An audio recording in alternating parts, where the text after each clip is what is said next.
अस्सलाम वालेकुम दोस्तों। आज सब कैसे हैं? आज की इस वीडियो में हम लोग पढ़ने वाले हैं चैप्टर 2, जो कि आपकी ज्योग्राफी के 6 क्लास के एनसीईआरटी के चैप्टर 2 पढ़ने वाले हैं, जो कि ग्लोबल अक्षांश एवं देशांतर के ऊपर है। ठीक है, तो यहाँ पर हम लोग स्टार्ट करते हैं, लाइन बाय लाइन पढ़ेंगे। जो भी इम्पोर्टेंट चीज़ होगा उसको ध्यान में रखेंगे।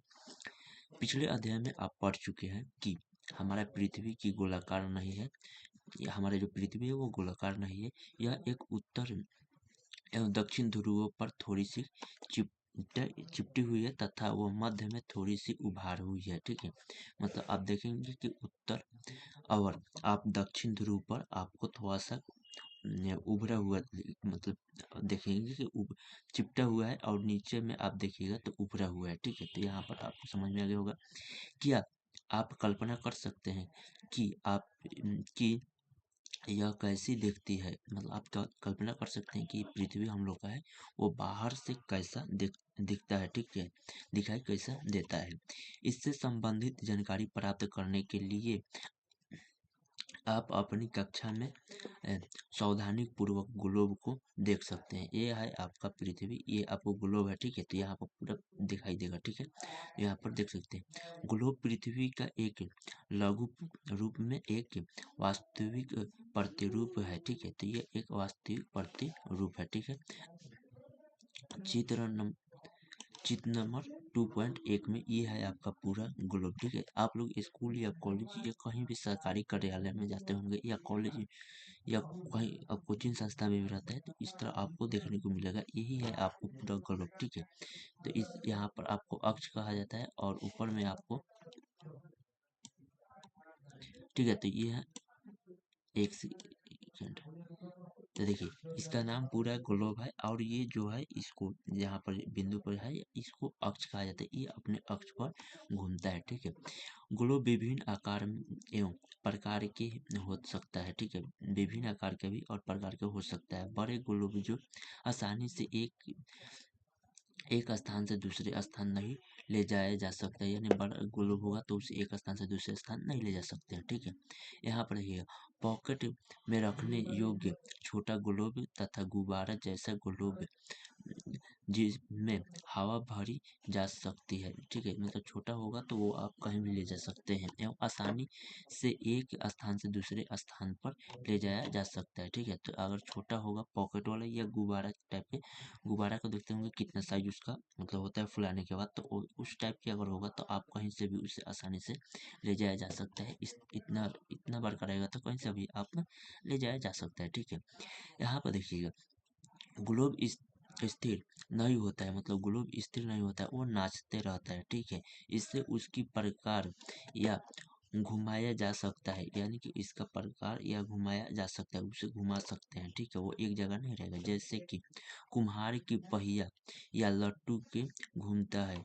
जैसे आपने देखा होंगे बहुत सारे कुम्हार लोग होंगे जो चक्का बनाते हैं जिस पर बर्तन बनाते हैं। ठीक है, तो वहाँ पर आप देखिएगा तो चक्का हरदम फिर वो घूमता रहता है, पहिया वो घूमता रहता है। चाहे लट्टू आपने बचपन में खेला होगा, तो लट्टू को जब नचाइएगा तो देखिएगा कि वो घूमता रहता है, जब तक खड़ा रहता है तब तक वो घूमता है। ठीक है, तो उसी प्रकार से आपका ग्लोब है, ग्लोब भी आपका हरदम भी घूमता रहता है। ठीक है, वो भी अपने अक्ष पर चक्कर लगाता है। ग्लोब पर देशों द्वीपों तथा महासागरों को अनेक सही आकार में दिखाया जाता है। मतलब ग्लोब पर आपके जो देश है, उप महाद्वीप है, सागर है, उस सबको आपको दिखाया जाता है। ठीक है, जैसे यहाँ पर देखिए, ये जितना नीला नीला लग रहा है आपको नीले कलर के, तो वो पानी है। ठीक है, और जो हरा कलर का दिखाई दे रहा है आपको, तो वो आपको जमीन है, यानी कि भूमि है। ठीक है, तो यहाँ पर आप ऐसे समझ सकते हैं। ठीक है, यहाँ पर देखिएगा तो ये आपका भारत है। ठीक है, पृथ्वी के सामान्य किसी गोले पर किसी बिंदु की स्थिति का वर्णन करना कठिन है। मतलब पृथ्वी के सामने, मतलब किसी भी गोले पर या किसी बिंदु पर स्थिर करना या कठिन है। अब प्रश्न यह उठता है, यहाँ पर देखिए, अब प्रश्न यह उठता है कि इस पर किस स्थान की स्थिति कैसे बढ़ा बताई जा सकती है, ठीक है। इसके लिए हमें कुछ बिंदुओं एवं रेखाओं के संदर्भ में आवश्यकता होती है। इसके लिए कुछ बिंदुएं और रेखाओं की हमें संदर्भ में आवश्यकता होती है, जो जरूरत होती है, ठीक है।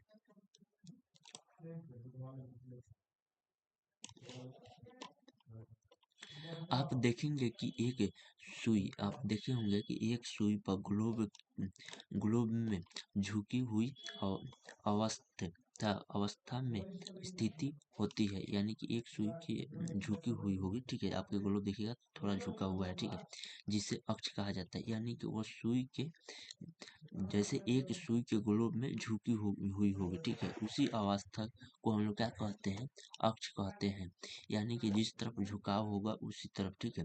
यहाँ ग्लोब पर वे दो बिंदु जिससे होकर सुई गुजरती है, मतलब वहाँ यहाँ पर बताया जा रहा है कि दो बिंदु जिसके होकर वह सुई गुजरती है, यानी कि एक आपको बताया जा रहा है कि वो आप देखिए यहाँ पर, तो उत्तर में उत्तर और दक्षिण ध्रुव है, ठीक है। तो उत्तर में और दक्षिण ध्रुव है। ग्लोब को इस सुई को चारों ओर पृथ्वी की भांति में पश्चिम एवं पूरब की ओर से घुमाया जा सकता है, यानी कि ग्लोब को चारों ओर घुमाया जा सकता है, पर आपको पश्चिम से पूर्व की ओर घुमाया जाता है, ठीक है, जा सकता है। लेकिन यदि रेखा इन दोनों में एक अंतर है, जो रेखा की यहाँ पर बात की जा रहा है, तो आपको अगले चैप्टर में हम पूरा उसको बताएंगे कि कितने रेखा है, ठीक है। तो ये रेखा आपको कर्क रेखा, विषुवत रेखा और मकर रेखा के बारे में है, ठीक है। तो हम लोग इसको आगे और बढ़िया से पढ़ेंगे, ठीक है। तो यहाँ पर रेखा इन दोनों में एक अंतर है, ठीक है। पृथ्वी पर वास्तव में ऐसी कोई सुई नहीं होती है, पृथ्वी पर वास्तव में कोई सुई नहीं होती, वो आपको एग्जाम्पल के तौर पर समझाया गया है। यह अपने अक्ष पर चारों ओर घूमती है, यह अपने अक्ष पर चारों ओर घूमती है, ठीक है। यह किसी दूसरे के घर में नहीं घुसता, यानी कि दूसरे के कक्षा पर नहीं जाता, यह अपने कक्ष पर घूमता है। जो एक काल्पनिक रेखा है, जो कि यह एक काल्पनिक रेखा है, ना कि कोई सुई है और ना ही कोई रेखा है, ठीक। ये एक काल्पनिक रेखा है, उसी पर अपना घूमता है। एक अन्य काल्पनिक रेखा भी ग्लोब को दो बार भागों में काटता है, ठीक है। यहाँ पर देखिए आप आ गया कि वो पृथ्वी का कौन सा काल्पनिक रेखा है जो पृथ्वी के दो भागों में बांटता है, ठीक है। तो ये आप लोग कमेंट कर बताइएगा।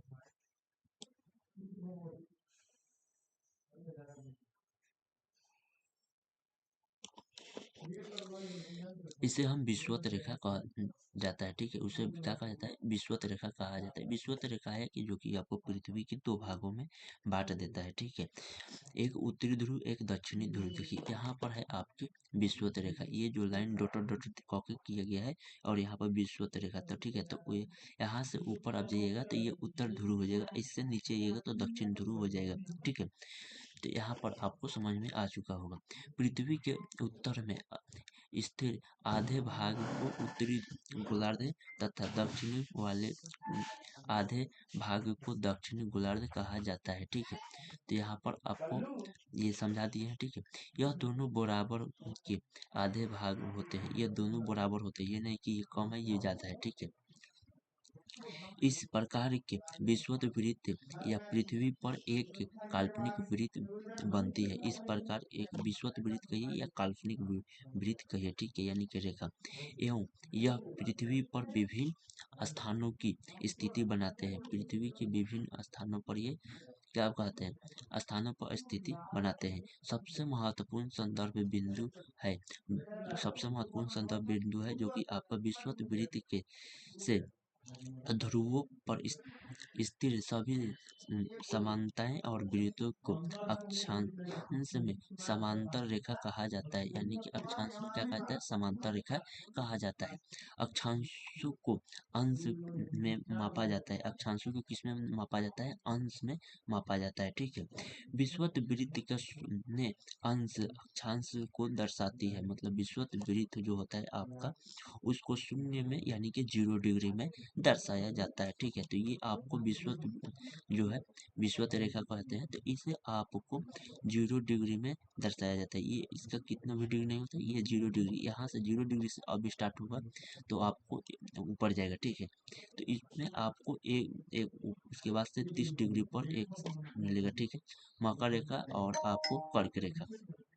इधर देखिए, यहाँ पर आप देखिएगा तो शून्य में दर्शाया जाए, चूंकि विषुवत वृत्त से दोनों तरफ के ध्रुवों के बीच की दूरी पृथ्वी के चारों ओर के वृत्त का एक चौथाई है। ठीक है, विषुवत वृत्त के जो है आपके दोनों तरफ, ठीक है, दोनों ध्रुवों के बीच में जो कि आपकी दूरी पृथ्वी के चारों ओर के वृत्तों का एक चौथाई ही है। ठीक है, यहाँ पर अतः इसका मापन होगा 360 अंशों में 1/4 यानी कि 90 अंश होंगे। ठीक है, इस प्रकार की 90 अंश की उत्तर अक्षांश, ठीक है, 90 अंक के उत्तर और उत्तर ध्रुवों के दर्शाता है। मतलब 90 आपको उत्तर होगा और उसको आपको दर्शाया जाता है। ठीक है, और यहीं पर देखेंगे तथा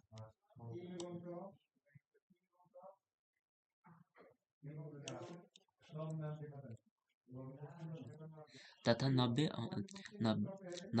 अंश की दक्षिण दक्षिण में आपको क्या किया जाता है, दक्षिण अंश में दर्शाया, दक्षिण आंशिक दक्षिण में ध्रुवों को है। ठीक है, इस प्रकार विषुवत वृत्त के उत्तर की आपको सभी समांतर रेखाओं की उत्तरी अक्षांश कहा जाता है। यानी कि इसी प्रकार विषुवत वृत्त के उत्तर की सभी समांतर रेखाओं को क्या कहा जाता है, उत्तरी अक्षांश कहा जाता है। तथा वही विषुवत वृत्त के दक्षिण स्थित सभी समांतर रेखाओं को दक्षिण अक्षांश कहा जाता है। इसलिए प्रत्येक अक्षांश के मानने के साथ ही उसकी दिशा यानी कि उत्तरी या दक्षिणी को ही लिखा जाता है। ठीक है, समानता इसके या उत्तर या दक्षिण, यहाँ पर आपको शॉर्ट में अब लिखेगा, पूरा फुल में नहीं लिखेगा, कहीं कहीं शॉर्ट पड़ जाएगा, कहीं कहीं फुल में लिखेगा। तो अगर ऊ के नीचे अगर बिंदु है तो समझिए उत्तर है, दक्षिण के नीचे आप बिंदु देखेंगे तो दक्षिण है। ठीक है, तो यहाँ दक्षिण उत्तर या दक्षिण अक्षर से यहाँ पर अक्षर से व्यक्त किया जाता है। उदाहरण के लिए आप महाराष्ट्र में चंद्रपुर एवं ब्राजील जो है, जो कि दक्षिण अमेरिका में ये पड़ता है, ये देश है। ठीक है, ब्राजील, ये आपका गांव का नाम है महाराष्ट्र में बेलो होरिजेंटल शहर के नाम होगा। ठीक है, दोनों एक ही अक्षांश पर 20 के अंश पर स्थित है। यानी कि ये दोनों 20 के जो दोनों शहर मतलब गांव है, ये दोनों एक ही अक्ष पर है। ठीक है, उसके बाद से ये अक्ष 20 अंश पर स्थित है। ठीक है, लेकिन चंद्रपुर विषुवत वृत्त के 20 अंश उत्तर में मतलब विषुवत रेखा के कितना 20 अंश उत्तर में है यहाँ पर। ठीक है, तो आपको यहाँ पर सबसे पहले यहाँ पर ये देखिएगा। ठीक है, यहाँ पर उसके बाद से ले, लेकिन यहाँ पर चंद्रपुर विषुवत वृत्त के 20 अंश उत्तर में एवं बेलो हॉरिजॉन्टल विषुवत वृत्त के 20 अंश दक्षिण में स्थित है। इसलिए हम कहते हैं कि चंद्रपुर जो है आपकी 20 डिग्री उत्तर अक्षांश पर तथा बोलो हॉरिजॉन्टल आपको 20 डिग्री दक्षिण अक्षांश में है। यह चित्र नंबर आपको 2.2 में स्पष्ट है। ठीक है, तो यहाँ पर हम लोग 2.2 में ध्यान देते हैं। ठीक है, इसके बाद से यहाँ पर आपको समझ में आ जाएगा। देखिए, ये है आपको उत्तर, यहाँ पे विषुवत रेखा से उत्तर तो 20 डिग्री उत्तर है, तो यहाँ पर आपको महाराष्ट्र आ जाएगा। ठीक है, तो यहाँ पर आपको महाराष्ट्र आ जाएगा, जहाँ इसमें भारत रहेगा। ठीक है, तो यहाँ पर आपको भारत आएगा, तो यहाँ पर महाराष्ट्र। यहाँ पर आपको दक्षिण में बोला है, तो यहाँ पर आपको आएगा अमेरिका, दक्षिण अमेरिका। यहाँ पर तीर के निशान पर दक्षिण अमेरिका आएगा। इसके बगल में यहाँ पर आपको देखने को मिलेगा ब्राजील। यहाँ ब्राजील में वो शहर का नाम बताया गया है। ठीक है, हॉरिजॉन्टल। ठीक है, और यहाँ पर महाराष्ट्र में आएगा आपका महाराष्ट्र। ठीक है, तो ये भी आपको इस वाला लाइन पर आएगा, ठीक है, और ये वाला इस वाला लाइन पर आएगा, ठीक है। तो यहाँ पर आपको समझ में आ चुका है, जैसे 20 डिग्री उत्तर, 40 डिग्री उत्तर, 60 डिग्री उत्तर, 80 डिग्री उत्तर और उत्तरी ध्रुव, ठीक है, वैसे ही नीचे में आपको दिखाई देगा, ठीक है। तो हम लोग फिर जहाँ थे वहाँ पर चले जा रहे हैं। महत्वपूर्ण अक्षांश एवं समांतर रेखाएं, यहाँ पर आपको महत्वपूर्ण अक्षांश और समांतर रेखाएं, जैसे आपको पृथ्वी है, पृथ्वी को चिन्हना होगा कि पृथ्वी के दो भागों में कैसे बांटा गया है, उसका कितना डिग्री होता है। तो देखिए विषुवत वृत्त, यानी कि विषुवत वृत्त से आपको पृथ्वी के दो भागों में बांटा गया, हम पहले ही बता दिए हैं, ठीक है। तो वो भी 0 डिग्री पर है, ठीक है, उसका ज़्यादा नहीं, वो 0 डिग्री पर डिवाइड करता है और दोनों को समान भागों में डिवाइड करता है, ठीक है। उत्तर ध्रुव, उत्तर ध्रुव में आपको देखिएगा तो 90 डिग्री उत्तर है, तथा दक्षिण ध्रुव में दक्षिण मतलब 90 डिग्री दक्षिण में भी है, ठीक है। तो जितना उत्तर है उतना दक्षिण भी है, ठीक है। के अंतरिक्त 4 महत्वपूर्ण अक्षांश समांतर रेखा और भी है, ये है, ठीक है।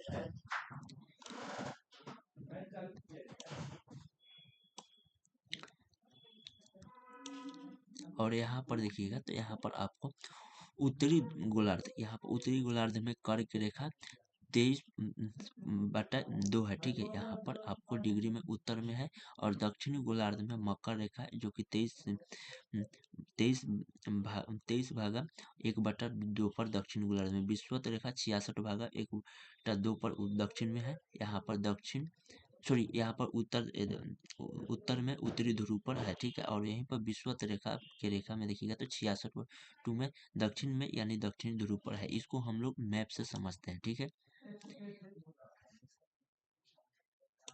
देखिए महत्वपूर्ण अक्षांश एवं ताप की कट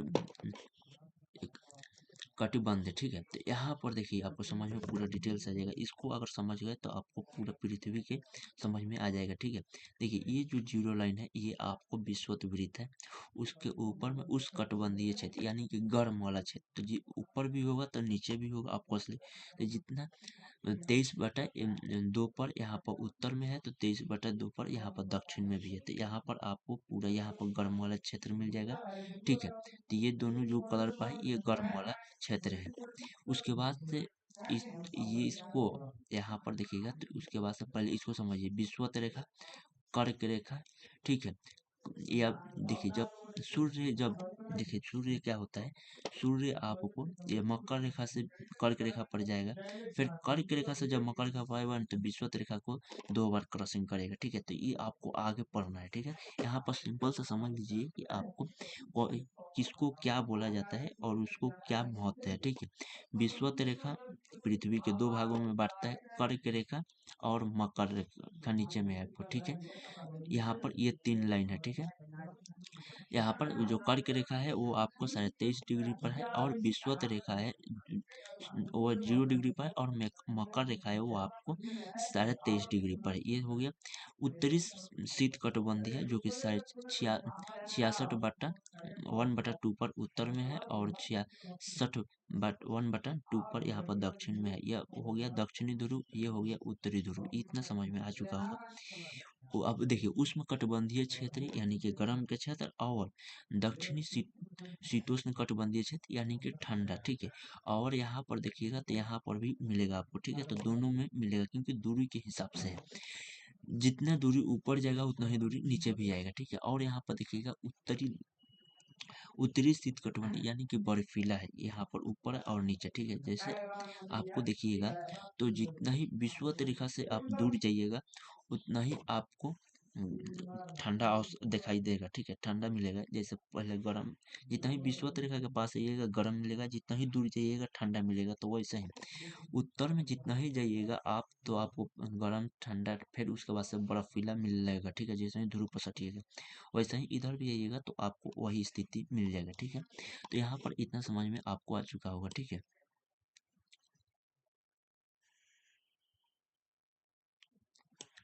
जैसे यहाँ पर एग्जाम्पल भी आपको दिया गया है, यहाँ पर सीधे सतह पर आप टॉर्च के प्रकाश से तेजी से यहाँ पर आपको पूरे समझा देगा, ठीक है। इसको समझ लीजिएगा, एग्जाम्पल पूरे समझ में आ जाएगा आपको। पृथ्वी के ताप कटिबंध, ठीक है, पृथ्वी के ताप और कटिबंध के बारे में आपको पढ़ना है, ठीक है। तो यहाँ देखिएगा,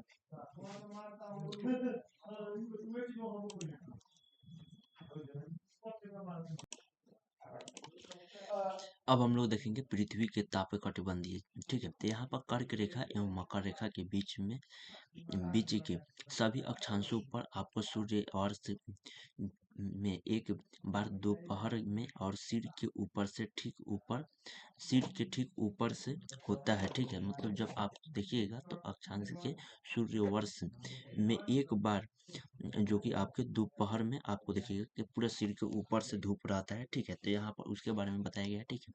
तथा उससे हम लोग उष्णकटिबंधीय क्षेत्र कहा जाता है। यानी कि आपको हमने बताए हैं पूरे एथी में, जब आपको ग्लोब दिखाए हैं उस समय बताए थे कि आपको विषुवत रेखा के ऊपर आपको कर्क रेखा है, कर्क रेखा के ठीक विषुवत रेखा के ऊपर, सिर के ऊपर आप देखेंगे तो कर्क रेखा है। कर्क रेखा में जितने भी क्षेत्र आते हैं उसमें आपको पूरा जो कि है तो उसमें कटिबंधीय क्षेत्र उसे कहा जाता है, ठीक है। और नीचे और ऊपर को दोनों को भाग को मिलाकर कर्क रेखा तथा मकर रेखा के बाद किसी भी अक्षांश पर दोबारा का मतलब दोबारा आपको सूर्य कभी भी सिर के ऊपर नहीं होता है। मतलब जब देखिएगा तो उस पर 2 बार आएगा, ठीक है। उसके बाद से और किसी में आपको देखने को नहीं मिलेगा दोबारा। यही अक्षांश है कि जिसमें कर्क और विषुवत रेखा के बीच में ही दोबारा आपको सूर्य के ऊपर से, यानी कि कहने का मतलब है ये कि आपका जो सूर्य है वो कर्क रेखा से जब मकर की रेखा से ऊपर जाएगा कर्क रेखा पर तो एक बार हो गया, और फिर मकर रेखा से कर्क रेखा पर आएगा तो 2 बार हो गया। तो इसको दोनों को कहा जाता है कि ये दोनों है। उसके बाद से और ऐसा कोई भी नहीं है जो रेखा जो उसके 2 बार में कट जाता है, ठीक है। ध्रुवों की तरफ से सूर्य की किरण तिरछी होती है। मतलब ध्रुवों की तरफ आप देखेंगे, ऊपर ध्रुव है 90 डिग्री के, तो उस पर आपको तिरछी जाएगी। जैसे उत्तर ध्रुव है तो उस पर तिरछी जाएगी प्रकाश, ये नहीं कि सीधी जाएगी, ठीक है। तो किरण आपको तिरछी दिखाई जाएगी। जैसे आपने एग्जाम्पल के तौर पर आपको हम बताएंगे, जैसे इस प्रकार उत्तरी गोलार्ध में कर्क रेखा एवं उत्तरी ध्रुव में आपको वृत्त तथा दक्षिणी गोलार्ध में मकर रेखा एवं दक्षिणी ध्रुव वृत्त के बीच वाले क्षेत्र में तापमान के माध्यम है करता है, ठीक है। जैसे आपके उत्तरी ध्रुव और दक्षिणी ध्रुव, ठीक है। तो उत्तरी ध्रुव की तथा वृत्त है जो उसके तथा दक्षिणी गोलार्ध में उत्तरी ध्रुव में आपको कर्क रेखा मिल जाएगा और दक्षिणी ध्रुव में आपको मकर रेखा मिल जाएगा, ठीक है। तो इसका तापमान को आपको ऊपर माध्यम में आपको क्या कहा जाता है, इसे हम लोग शीतोष्ण कटिबंधीय क्षेत्र कहा जाता है। जैसे एग्जाम्पल के तौर पर आपको यहाँ पर हमने यहाँ पर दिखा दी, देखिए इसके और इसके यहाँ पर कर्क रेखा और मकर रेखा के बीच में उष्णकटिबंधीय क्षेत्र आपको फर्स्ट पहले ही बता दिए हैं। अब इसके ऊपर जाएगा तो उसके बाद से इसे शीतोष्ण कटिबंधीय क्षेत्र यानी कि ठंडा प्रदेश कहा जाता है इसे। और यहाँ पर मकर रेखा के जब नीचे आएगा तो इसे भी शीतोष्ण कटिबंधीय क्षेत्र कहा जाएगा, यानी कि ठंडा क्षेत्र कहा जाएगा। इसके बाद जब आप क्रॉस कीजिएगा लाइन तो आप बर्फीला जगह आपको मिलेगा, ठीक है। क्या तो शीत कटिबंधीय क्षेत्र, ठीक है। तो ये आपको यही को समझा रहा है वहां पर, ठीक है। तो इसको चीज को आप समझ में आ जाएगा, ठीक है। आप जैसे आपको किरण के देखिए सीधे सतह पर आप टॉर्च के जब प्रकाश दीजिएगा तो तेज तथा कम क्षेत्र में यानी कि फैलेगा, यानी कि जब सीधे आपके पड़ेगा, जैसे आप सूर्य के दोपहर में देखिएगा पड़ता है तो कम क्षेत्र में और सीधे पड़ता है आपके सिर के ऊपर, तो वहां पर आपको देख सकते हैं। तो यहाँ पर एग्जाम्पल के टॉर्च के अथी से दिखा गया है। और यहाँ पर आपको जैसे ध्रुवों पर पड़ेगा तो ध्रुवों पर जब प्रकाश पड़ता है, सूर्य के जब किरणें पड़ते हैं तो देखते हैं कि आपको तिरछी, जैसे यहाँ पर देखिए तो तिरछी सतह पर जब टॉर्च आप बारिएगा तो उसका प्रकाश कम तेज यानी कि कम तेज फैलेगा और मतलब कम तेजी से जाएगा, पर परंतु क्षेत्र बहुत ज्यादा ले लेगा, ठीक है। तो यहाँ पर आपको दिखाई दे रहा है टॉर्च के माध्यम से, यहाँ पर आपको समझा दिया गया है, तो ठीक है। तो इसको आप समझ में आ जाएगा होगा, ठीक है। अब हम लोग नीचे देखते हैं,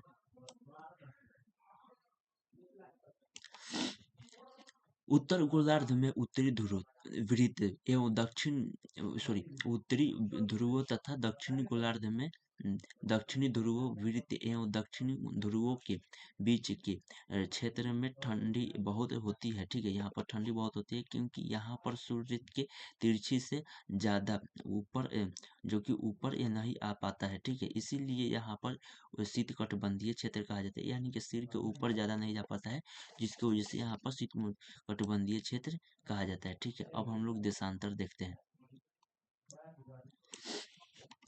देशांतर क्या होता है? किसी स्थान या किसी स्थिति को बनाने के लिए उस स्थान के अक्षांश के अतिरिक्त कुछ और जानकारियों की आवश्यकता भी होती है। मतलब देखिए, किसी स्थान या स्थिति को बनाने के लिए उस स्थान की अक्षांशीय हमको जानना होगा। ठीक है, उसके अतिरिक्त कुछ जानकारी हमें आवश्यकता होती है, क्योंकि जब तक ले आप किसी चीज़ को नहीं जानेंगे कि हाँ, जैसे आप एग्जाम्पल के तौर पर देख सकते हैं कि आप कोई भी सामान लीजिएगा, कोई भी वस्तु, उसके बारे में उससे लेते हैं तो उसके बारे में जब नहीं जानते हैं कि उसका वजन कितना है, वो उसका आकार कितना है, उसकी लंबाई कितनी है, उसकी चौड़ाई कितनी है, वो तो उस प्रकार से इसे भी देशांतर को भी जानने के लिए आपको पूरा जानकारी होना चाहिए कि आखिर देशांतर की स्थिति क्या है, आकार क्या है, उसका बारे में पूरा डिटेलिंग करना होगा। ठीक है, आप देख सकते हैं कि प्रशांत महासागर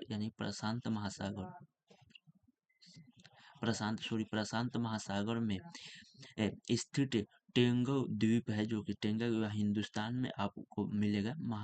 हिंद महासागर में आपको स्थित है मॉरिशस द्वीप। ठीक है, तो ये दोनों द्वीप है आपको, तो एक ही अक्षांश पर है, ये दोनों एक ही अक्षांश पर है। ठीक है, तो ये 20 डिग्री दक्षिण में है पर स्थित है, ये 20 डिग्री दक्षिण में स्थित है। ठीक है, तो यहाँ उनकी उनकी सही स्थिति जानने के लिए आपको यह पता करना होगा कि उत्तरी ध्रुवों को दक्षिणी ध्रुवों से जोड़ने वाली संदर्भ रेखा से पूर्व या पश्चिम की ओर इन स्थानों की दूरी कितनी है। ठीक है, तो यहाँ पर आपको जोड़ना होगा। ठीक है, कि इनके दोनों में कितनी दूरियां हैं। ठीक है, इन संदर्भ रेखाओं को देशांतरी यौम उत्तरी कहा जाता है, यानी कि ये जो होता है ये देशांतरी यौम उत्तर, ये आपको डेट पर निर्धारित करता है कि जैसे टाइमिंग पर निर्धारित करता है कि यानी कि आपके जो यमोत्तर होता है उसके इधर से जो आपको पूरब में होंगे और पश्चिम में होंगे, इस दो भाग में ऐसे बांटेगा, जिससे आगे हम लोग पढ़ने को इसको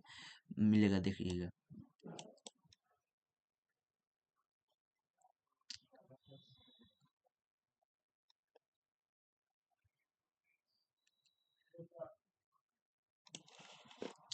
कहते हैं तथा को देशांतर के अंशों में मापा जाता है। ठीक है, प्रत्येक अंश की मिनट में तथा मिनट को सेकंड में विभाजित किया जाता है। ठीक है, प्रत्येक अंश को क्या कहा जाता है, जब मापा जाता है तो मिनट में, मिनट के बाद अंश में, मिनट के बाद सेकंड में, सेकंड के बाद विभाजित किया जाता है। ठीक है, इस तरह का रकम ये अर्धवृत्त है। ठीक है, इसे अर्धवृत्त भी कहते हैं। तथा उनके बीच की दूरी ध्रुवों की तरफ से बढ़ने पर घटी जाती है। ठीक है, एवं ध्रुवों पर शून्य हो जाती है, एवं ध्रुवों पर क्या हो जाती है, शून्य हो जाती है। यहाँ सभी देशांतरी एवं उत्तर आपस में मिल जाते हैं, यहाँ पर सभी देशांतरी का मिल जाते हैं, आपस में मिल जाते हैं। ठीक है, यहाँ पर देखिएगा अक्षांशीय समानांतर रेखाएं से भी यहाँ पर विभिन्न सभी देशांतरीय एवं उत्तर की लंबाई समान होती है। क्या होती है, समान होती है, इसीलिए इन्हें हम सिर्फ मुखिया या संख्याओं में व्यक्त करना कठिन है। ठीक है, कठिन था, सॉरी। तब सभी देशों ने इसे निश्चित किया कि इसने ग्रीनविच, जहां ब्रिटिश और की राजकीय और वैधशाल स्थिति है। ठीक है, वैधशाल स्थिति है से गुजरने वाली एवं उत्तर एवं पूर्व और पश्चिम की ओर से गिनती शुरू की जाएगी। ठीक है, यहाँ पर आपको हम पहले ही बता चुके हैं कि आपको इसे दो भागों में बांटेगा। ये जैसे विषुवत रेखा ने दो भागों में बांटा, वैसा ही यम उत्तर यानी कि ग्रीनविच लाइन भी दो भागों में आपको बांटेगा। एक होगा आपकी पश्चिमी और एक होगा पूर्वी। ठीक है,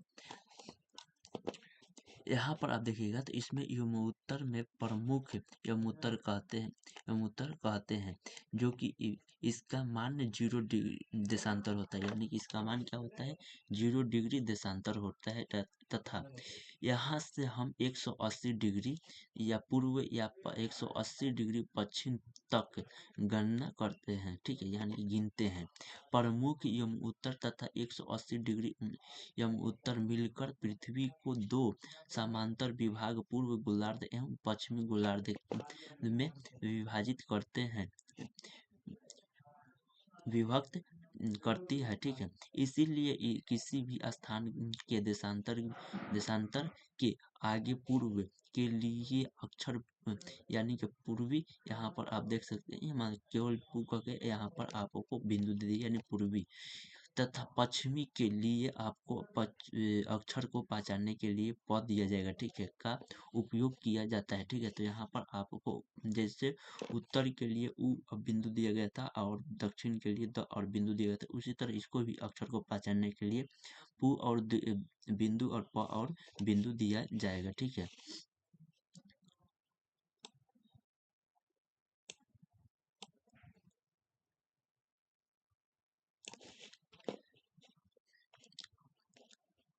दिया जाएगा, ठीक है। तो उसके बाद से हम लोग देखते हैं आगे की ओर, थोड़ा सा और उसको नीचे करना पड़ेगा।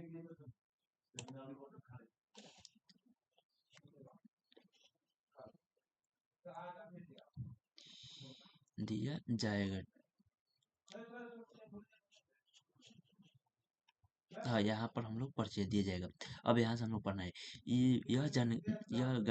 यह जानना रोचक होगा, ठीक है। यहाँ पर देखिए 180 में पूर्व और 180 पश्चिम में पश्चिमी यमोत्तर एक ही रेखा पर स्थित है। यहाँ पर अब हम लोग ग्लोब पर अक्षांश समांतर रेखाओं एवं देशांतरीय यमोत्तर के द्वारा बनेगी। डिग्री को देखो, और अगर आपको किसी भी स्थान को अक्षांश या देशांतर की सही जानकारी हो तो आप ग्लोब पर आप उस स्थान पर आसानी से लगा सकते हैं, ठीक है। तो ये आपका ग्लोब है, यहाँ पर ये है आपका 0 डिग्री के प्रमुख यमोत्तर लाइन, ठीक है। यहाँ पर हो गया, ये हो गया आपको पश्चिम और ये हो गया उत्तर, ठीक है। तो यहाँ पर आपको देखिएगा 30-60, जिस तरह यहाँ से आपको मिला था 30-60, उसी तरह इधर भी आपको मिलेगा, ठीक है।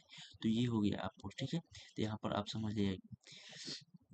उसके बाद से हम लोग देखेंगे उदाहरण के लिए आपको देखने को मिलेगा, उदाहरण के लिए आप असम में जो धुबरी 26 जो है 26 डिग्री उत्तर अक्षांश पे है और 90 डिग्री पूर्वी देशांतर पर स्थिति पर है। अब उस बिंदु को देखा जहाँ से यह दोनों रेखाएं एक दूसरे से कटती है, ठीक है। ये दोनों रेखाएं एक दूसरे से कटती है, यहाँ बिंदु धुबरी किसी सही स्थिति होगी, इसकी मतलब सही स्थिति क्या होगी, धुबरी को, ठीक है। इसको समझने के लिए आपको एक कागज पर सामान्य दूरी वाली क्षैतिज आपको तथा ऊर्ध्वाधर रेखाएं के खींचा जाना चाहिए, जो कि 2 पॉइंट साथ में आपको देखने को मिलेगा। ऊर्ध्वाधर रेखाएं को आप संख्या 1 2 3 4 से आप तथा उसे क्षैतिज यानी कि रेखाओं को क ख ग घ घ अंग में अक्षरों पर व्यक्त करेंगे, जिन्हें बिंदुओं पर यह अधोवर्ती रेखा और ऊर्ध्वाधर एवं क्षैतिज रेखाओं के एक दूसरे को काटती है, ठीक है। वहाँ कुछ छोटे वृत्त खिंचवाए, इन छोटे वृत्तों को अब हम लोग ए आ ब स द और तथा ध नामों से व्यक्तित किया जाएगा। मान लीजिए कि ऊर्ध्वाधर रेखा पूर्वी देशांतरों के क्षैतिज रेखाओं के उत्तर अक्षांशों पर व्यक्त करती है, ठीक है। तो यहाँ पर आपको अब नीचे जो आएगा आपके,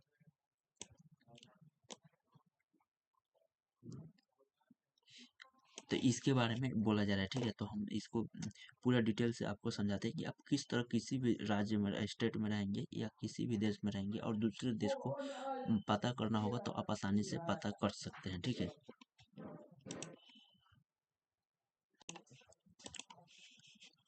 तो ये है आपका ग्रीनविच लाइन भी कह सकते हैं, ठीक है। ग्रीनविच लाइन में यहाँ पर देखिएगा, यहाँ पर डॉटेड डॉटेड डॉटेड डॉटेड आपको लाइन देखने को मिलेगा, ठीक है। इसके इधर आपको पूर्व पड़ेगा, इसके इधर पश्चिम पड़ेगा, ठीक है। तो इसको आपको देख सकते हैं, ठीक है। तो यहाँ पर आगे की ओर जाइएगा तो +1 होगा, यानी कि आपको बढ़ेगा, ठीक है। और इस इधर जितने जाइएगा उतना ही आपको घटेगा, ठीक है। जैसे यहाँ पर आप -1 -2 -3 -4 यहाँ पर 12 तक यानी 12 बजे रात तक, 12 बजे के बाद आपको इधर 12 बजे तक आपको आगे मिलेगा, जो कि आपको दिन आगे मिलेगा, ठीक है। तो यहाँ पर इसको चीज़ समझने के लिए देखिए, तो ये आपको यहाँ पर इस चीज़ को याद करना होगा कि जिन लाइन से ये कटा हुआ है, यानी कि जिन लाइन से आपको ये ग्रीनविच लाइन कटा हुआ है देश से, उस देश को याद करना होगा, ठीक है। ये एग्जाम में इम्पोर्टेंट है। उसके बाद से आपको जब कर्क रेखा, मकर रेखा और फिर से विषुवत रेखा किस मतलब किस देश से होकर गुजरता है, उस देश को नाम, और अपने भारत में क्या ग्रीनविच या तीनों में से कोई भी मतलब अटैच करता है तो उस राज्य का नाम भी याद करना होगा। तो आपका राज्य के नाम याद करने के लिए केवल कर्क रेखा ही गुजरता है, तो कर्क रेखा के जितने राज्य हैं उन राज्यों का नाम याद कर लेना है, ठीक है, क्योंकि ये चीज़ इंपॉर्टेंट है, ठीक है। तो इससे आपको टाइमिंग पता चल जाएगा, ठीक है। तो इसको टाइमिंग पता करने के लिए पहले आपको उसका फार्मूला आता है, ठीक है। तो देखिए यहाँ पर हम फार्मूला पढ़ेंगे, उसके बाद से इसको आपको पढ़ पाइएगा, ठीक है। यहाँ पर आपको घुमाना पड़ेगा, रोटेट करना पड़ेगा। देखिए इधर आ गया। यहाँ पर अब आप देखेंगे कि वृत्त अ और ख के उत्तरी अक्षांश तथा 1% पूर्व में है, ठीक है। और यहाँ पर देशांतर पर स्थित है अन्य वृत्तों की स्थिति ज्ञान कर, ठीक है। अब हम लोग देशांतर और समय पर, जैसे आपको देशांतर और समय वही है आपको समझने के लिए, ठीक है। तो यहाँ पर हम लोग समझेंगे समय को मापने का सबसे अच्छा साधन पृथ्वी, चंद्रमा एवं ग्रहों की गति है, ठीक है। सूर्योदय एवं सूर्य अस्त प्रतिदिन आपको होता है तथा इन्हें स्वाभाविक ही है, ठीक है, कि यह पूरे विश्व के समय में निर्धारित का सबसे अच्छा साधन है, सूर्य संसाधन है, साधन है, ठीक है। स्थानीय समय का अनुमान सूर्य के द्वारा बनाने वाली परछाई से लगाया जा सकता है, ठीक है, जो कि दोपहर में सबसे छोटी और सूर्योदय तथा सूर्य अस्त के समय में सबसे लंबी होती है, ठीक है। तो ये चीज आपको समझ, ग्रीनविच पर स्थिति यानी कि प्रमुख एवं उत्तर पर सूर्य की जिससे समय का आकाश में सबसे ऊंचे बिंदु होते होंगे, ठीक है, उस समय को एवं उत्तर पर स्थित सभी स्थानों को दोपहर होगी, ठीक है।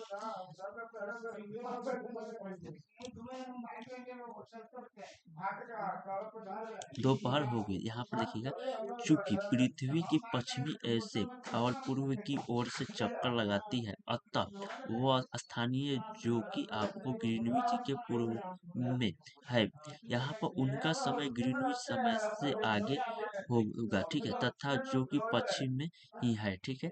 और उनका समय पीछे होगा, जो कि चित्र 2.8 में हम लोग देखेंगे अभी, ठीक है। समय के उत्तर की समय के अंतर की दर की गणना के निम्नलिखित विधियों से की जा सकती है। पृथ्वी लगभग 24 घंटे में अपने अक्ष पर 360 डिग्री घूम जाती है, और अर्थात वह 1 घंटे में 15 डिग्री एवं 4 मिनट, मतलब 1 घंटे में 15 डिग्री और 4 मिनट में वन घूर्णन करती है। तो इस प्रकार आप बताइए, ग्रीनविच में दोपहर में आपको 12 बजता है, तो तब तक ग्रीनविच से 15 डिग्री पूर्व में आपको समय होगा। 15 गुना कर आप 4 से आप 15 × 4 कीजिएगा तो इक्वल टू 60 मिनट, अर्थात ग्रीनविच में आपको समय से 1 घंटा आगे होगा, ठीक है। तो अर्थात वो दोपहर में 1 बजे होगा। लेकिन यही ग्रीनविच में अगर 15 है, यानी कि 15 डिग्री पश्चिम में है, तो पश्चिम समय में है, तो आप बताइए कि ग्रीनविच समय के 1 घंटे पीछे, यानी कि वह सुबह के 11 बजे होगा। इसी प्रकार जब आप ग्रीनविच दोपहर के 12 बजे होगा, तो उस समय में 180 डिग्री पर मध्य मध्य रात्रि होगी। ठीक है, तो ये चीज आपको समझ में आ चुका होगा। किसी भी स्थान पर जब सूर्य आकाश में अपने उच्चतम बिंदुओं पर होता है तो दोपहर में उस समय की घड़ी में दिन के आपको 12 बजते हैं। इसी प्रकार घड़ी के द्वारा दिखाया गया है समय उस समय के स्थान पर या स्थानीय समय होगा। ठीक है, आप देखेंगे कि देखें आप देख सकते हैं कि दिए गए देशांतरीय एवं उत्तर पर सभी स्थानों पर स्थानीय समय सामान्य है। ठीक है, हम मानक समय को क्यों मानते हैं तो आप अलग अलग एवं उत्तर पर स्थित स्थानों पर स्थानीय समय के अंतर है, जिसके कारण से हम उसे मानक समय को मानते हैं। ठीक है,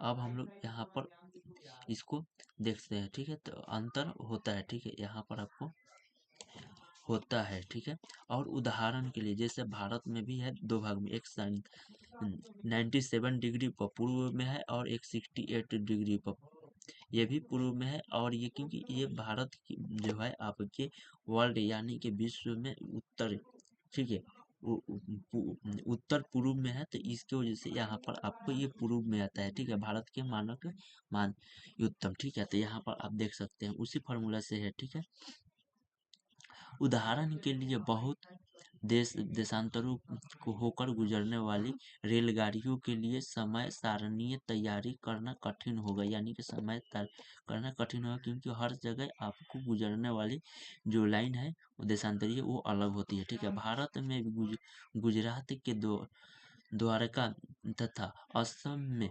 डिब्रूगढ़ डिब्रूगढ़, ठीक है, जो डिब्रूगढ़ है उसके स्थानीय समय का लगभग 1 घंटा 45 मिनट के अंतर हो जाता है। तो इसलिए आपको समझ सकते हैं, इसलिए यह आवश्यकता है कि किसी देश के मध्य भाग से होकर गुजरने वाले किसी यम उत्तर के स्थानीय समय को देश के देश का मानक समय माना जाएगा। ठीक है, माना जाए। इस एवं उत्तर के रेखाओं के स्थानीय समय को पूर्व देश देश का मानक समय माना जाता है। भारत में 82 1/2 डिग्री पूर्व में, यानी कि 82 डिग्री 30 सेकेंड पूर्व में है। ठीक है, तो यहाँ पर ये समझ में आ गया हुआ।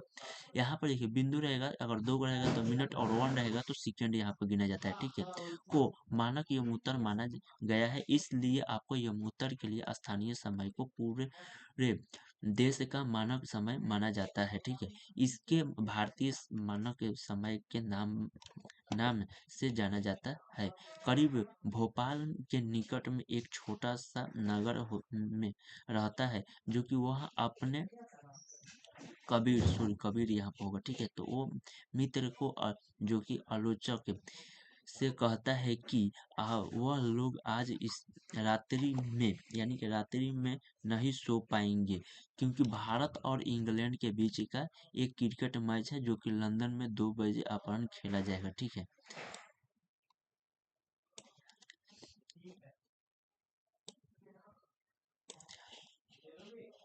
2 बजे यानी कि आप दोपहर यानी कि शुरू होगा, बताइए शुरू होगा, तो अर्थात भारत के समय अनुसार मैच शाम के 7:30 से यानी कि शुरू होगा, तथा देर रात्रि में समाप्त होगा।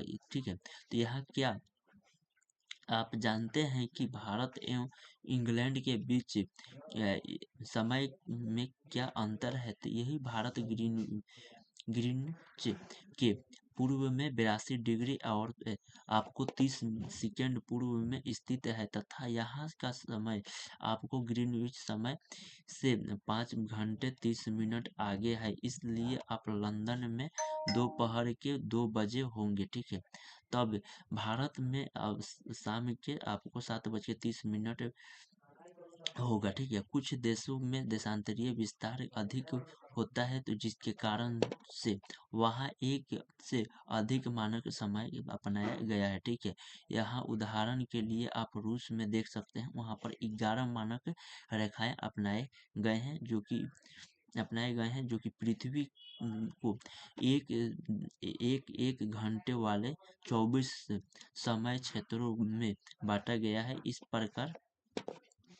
प्रकार प्रत्येक समय क्षेत्र 15 डिग्री देशांतर तक के क्षेत्र को घेरता है, ठीक है। तो यहाँ पर ये चीज़ आपको पूरा समझ में आ चुका होगा और ये आपका कंप्लीट हो चुका है, ठीक है।